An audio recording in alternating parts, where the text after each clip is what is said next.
I am 92 years old. I have buried my wife. I have buried men I once drank with, argued with, competed against. I have buried people who loved me and people who hated me. And somewhere along the way, I also buried the version of myself that cared deeply about applause, approval, or fitting neatly into anyone else's expectations.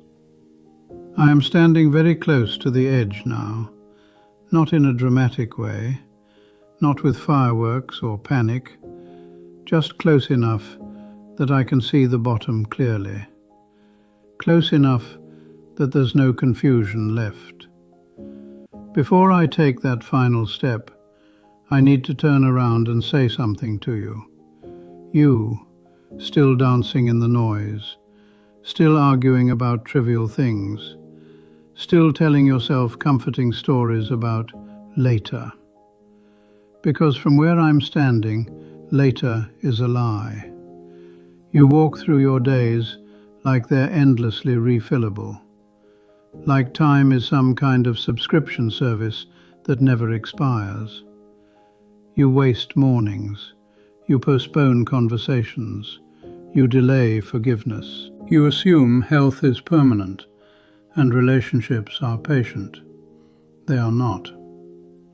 You know you're going to die. You say it casually, you joke about it, but you don't know it. You haven't felt it settle into your bones yet. You haven't felt the pressure of it against your throat when the room goes quiet at night. If you had, you wouldn't be living the way you are. You wouldn't treat your days like spare change. You wouldn't spend your best hours doing things you hate to impress people you don't respect. You wouldn't keep telling yourself you'll start living once the conditions are perfect. Let me tell you about a man named Robert. It was 1971. Robert was my closest friend at the time, sharper than me, more disciplined than me, always 2 steps ahead. He believed in plans. He believed in control. We used to sit in his office after work, long after everyone else had gone home. He'd loosen his tie, pour a drink, and talk about the future like it was already signed and sealed. 7 more years, he told me once. 7 hard years. Then I step back. I travel. I write. I breathe. Robert had everything mapped out. He delayed joy with surgical precision. Every sacrifice justified. Every exhaustion temporary. 3 weeks later, he collapsed in the parking lot outside that same office. Heart failure. No warning. No dramatic last words. Just gone. He never traveled. He never wrote a page. He never learned how to breathe without checking his watch. I stood at his funeral and realized something that still haunts me. The tragedy wasn't that Robert died. That happens to everyone. The tragedy was that he never arrived. He lived his entire life in preparation mode, like existence was a hallway leading to a door that never opened. He mistook waiting for progress. He confused postponement with responsibility. A week after he died, I helped his wife clean out his office. His calendar was full for months. His voicemail blinking with urgency. Deadlines stacked neatly into a future he would never touch. And the world did not pause. His role was filled, his projects reassigned. His name slowly faded from daily conversation. That's when I understood a brutal truth. You are far more replaceable than you think. Right now, when I look at you, I don't see you. I see Robert. I hear the same promises. I'll rest when this phase is over. I'll fix things once the pressure eases. I'll start being present when life slows down. Life does not slow down, it speeds up. And one day, without asking your permission, it stops. There is no later. There is no perfect window. There is no guaranteed second act. There is only now. And every time you trade your now for a hypothetical future, you are gambling with loaded dice. Let's talk about what you're chasing. You are drowning in accumulation. You collect objects like they're proof of worth. Bigger homes, newer screens, more upgrades. You buy things you don't need with money that keeps you anxious, all to impress people who forget you the moment you leave the room. I live in one small room now, a bed, a chair, a photograph of my wife on the dresser. I used to own houses, cars that turned heads, rooms filled with things I swore mattered. Let me tell you something with the clarity only age gives you. It was all temporary noise. I have attended more funerals than I can count, and I have never seen a single possession make the trip. When you die, strangers will go through your life with trash bags. They'll argue briefly over a few items. Then most of what you worked for will end up forgotten, donated, or thrown away. That's the finish line of material obsession. So why are you exhausted for it? Why are you missing your children grow up for it? Why are you aging your body for things that won't remember you?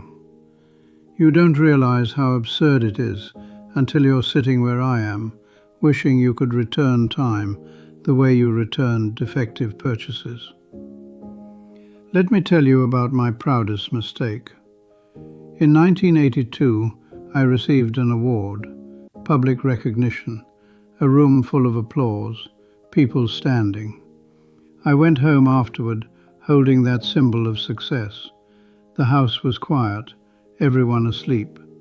I sat alone at the table and felt something collapse inside me. The applause was already gone. The people who cheered didn't know me. They knew my usefulness.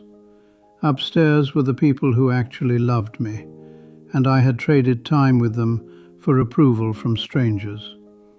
That award is gone now, lost somewhere, but the memory of moments I missed, those stayed. You think your work defines you. It doesn't. It consumes you. Your job will not mourn you. Your title will not grieve. Your email will be reassigned before your funeral flowers wilt. Do not worship things that cannot love you back. What remains, when all the noise is stripped away, is simpler than you think, and harder. Love given, time shared, moments fully lived. That is where real weight exists. I don't replay victories anymore. I replay ordinary mornings, laughter, kindness, small choices that mattered more than I knew at the time. This is what I see from the edge. I used to believe wisdom arrived all at once, like a revelation, like a door swinging open. It doesn't. It arrives quietly, piece by piece, usually too late to fully use. It arrives when the damage is already done, when the people you meant to call are gone, when the chances you postponed have expired without notice.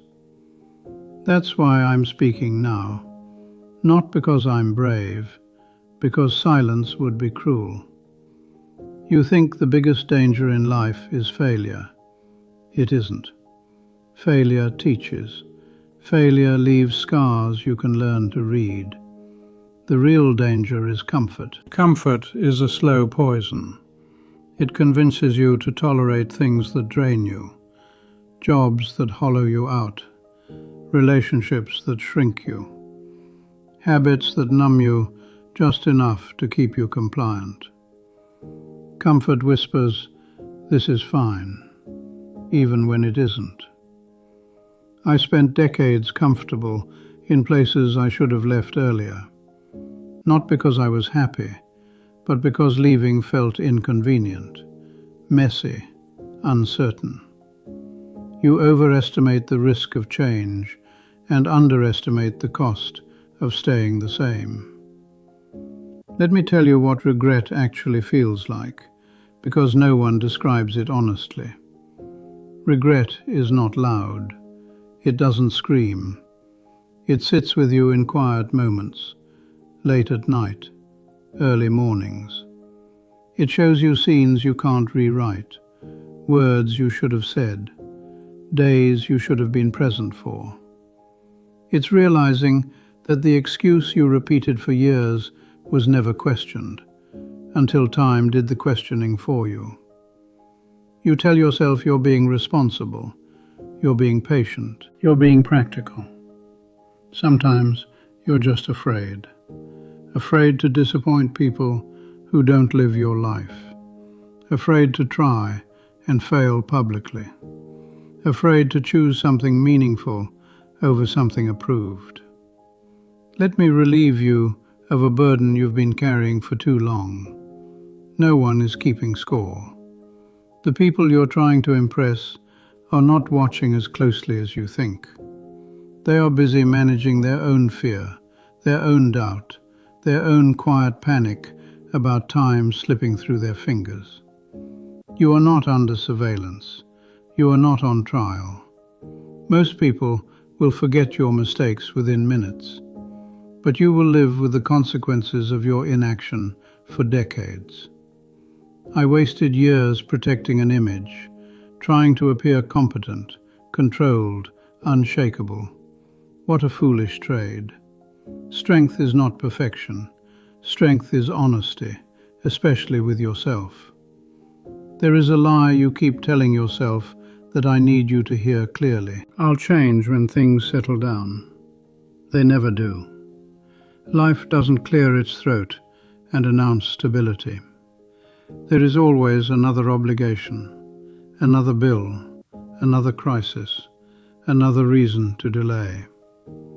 If you're waiting for permission to live differently, this is it, this moment, this breath. You don't need to burn everything down. You don't need a dramatic escape. You need alignment. Stop building a life that requires you to constantly escape it. If Sunday night fills you with dread, something is wrong. If your body is always tense, something is wrong. If you feel like you're performing your own life instead of living it, something is wrong. Listen to that discomfort. It's information. I ignored my body for years. I called exhaustion discipline. I called stress ambition. I called distance providing. My body kept receipts. Pain arrives eventually, whether you listen early or late. The earlier you listen, the gentler the lesson. There is another truth I need you to understand, and it won't flatter you. You don't have as much time as you assume, but you have more power than you use. You think change requires perfect clarity. It doesn't.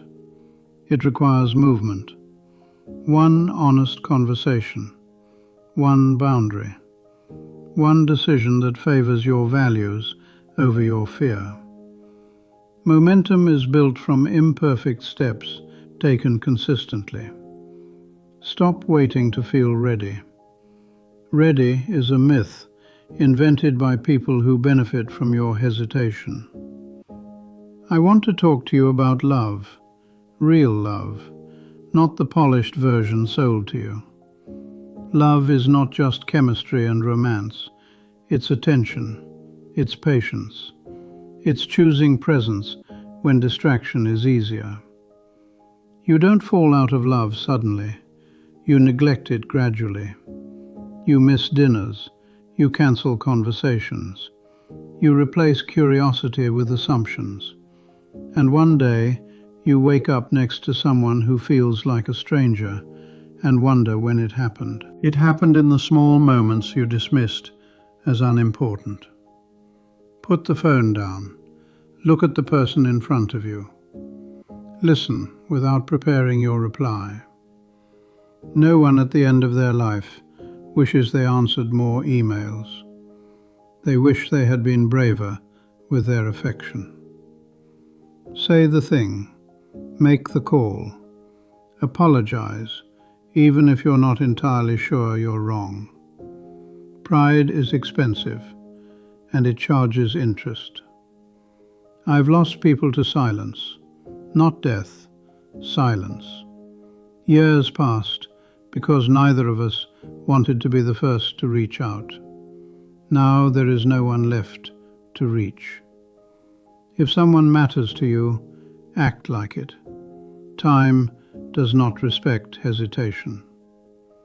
I need to say something uncomfortable about happiness. Happiness is not a permanent state. Anyone selling that idea is lying to you. A good life is not one without pain. It's one where the pain makes sense, where the struggle is in service of something you believe in, where the sacrifice is chosen, not imposed. Ask yourself this question and answer it honestly. If nothing changed for the next 10 years, would I be at peace with the direction of my life? If the answer is no, don't panic. But don't ignore it either. You don't need a complete overhaul. You need courage in specific places. Courage to disappoint. Courage to be misunderstood. Courage to walk away from paths that no longer fit, even if they once did. You are allowed to evolve. You are allowed to outgrow old goals. Staying loyal to a version of yourself that no longer exists is a quiet form of self-betrayal. I am not angry at my younger self. He did what he knew. But I do wish he had listened sooner. That's why I'm asking you. Don't wait until your body slows you down. Don't wait until loss forces perspective. Don't wait until the edge is visible. Choose now. I don't have many years left, so I won't complicate this. When everything unnecessary is stripped away, life comes down to a few decisions you make again and again. First, stop negotiating with your conscience. You know what you're avoiding. You know where you're lying to yourself. That quiet discomfort you keep pushing aside, that's clarity knocking. Do the hard thing early. Hard conversations get harder with time. Truth delayed turns into regret. Second, give your attention where you want your life to exist. Your days are your life. If your attention is scattered, your life will be too. Protect your focus like it's sacred, because it is. What you repeatedly pay attention to is what you become. Third, measure your life correctly. Stop using money, status, and productivity as your scoreboard. Those are borrowed metrics. Measure instead by this. Who knows the real you? Who feels safer because you exist? Who would notice if you were gone? If your life improves the lives of others in quiet, invisible ways, you are doing it right. Fourth, practice endings. Not morbidly, honestly. One day will be the last time you do everything you do now. The last laugh, the last walk, the last conversation. Live like that knowledge matters. It will soften you. It will slow you down. It will make you grateful instead of entitled. Fifth, leave nothing unsaid that matters. Affection unexpressed is a debt that time eventually collects. Say I love you while it can still land. Say I'm sorry while it can still heal. Silence is rarely neutral. It usually costs more than courage. And finally, Choose presence over perfection. Your life does not need to be impressive. It needs to be inhabited. Show up imperfectly. Laugh more than you explain. Forgive faster than you judge. At the end, no one grades your performance. There is no audience. There is only the memory of how it felt to be you. I am not afraid now. I am simply aware. Aware that time is not something you spend. It is something you are. So don't wait. Don't postpone joy. Don't outsource your life to fear. Call the person. Take the walk. Say the thing. Because the clock is not loud. It doesn't warn you. It just keeps moving. And one day, it stops. Go live. Thank you for watching this video. Click here to watch another video that might interest you.